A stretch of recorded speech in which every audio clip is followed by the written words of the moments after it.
শীত পড়া মানেই কিন্তু প্রত্যেকের বাড়িতে সুন্দর সুন্দর টেস্টি টেস্টি পিঠে। সবার বাড়িতে এরকম পিঠে দেখে কি আর থাকা যায়? তাই ভাবলাম যে আজকে আমিও ঘরে কিছু পিঠে ট্রাই করি।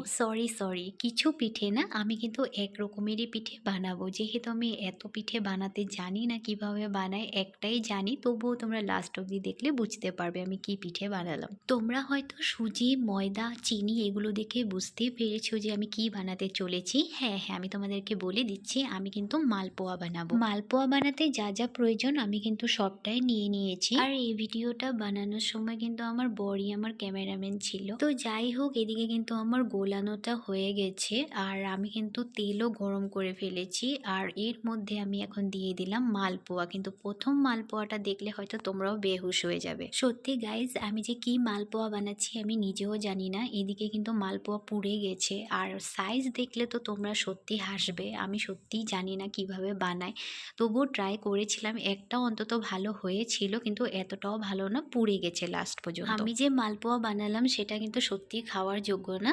আর বিশেষ করে এই মালপোয়া কাউকে দেওয়া যাবে না। আমার এই মালপোয়া বানানো দেখে কিন্তু আমার শাশুড়িমা বলছে যে আমি করে দিচ্ছি। আমার এরকম সাইজের মালপোয়া দেখে আমার শাশুড়িমা বলছে যে তোকে করতে হবে না, দে আমি করে দিচ্ছি। তারপর দেখো, এদিকে যেগুলো একটু কালার কম হয়েছে, পুড়েনি, সেগুলো কিন্তু আমার শাশুড়ি বানিয়েছে। যাই হোক, সেটা কিন্তু ভালো হয়েছিল। আমারগুলো একদম পুড়ে গেছে।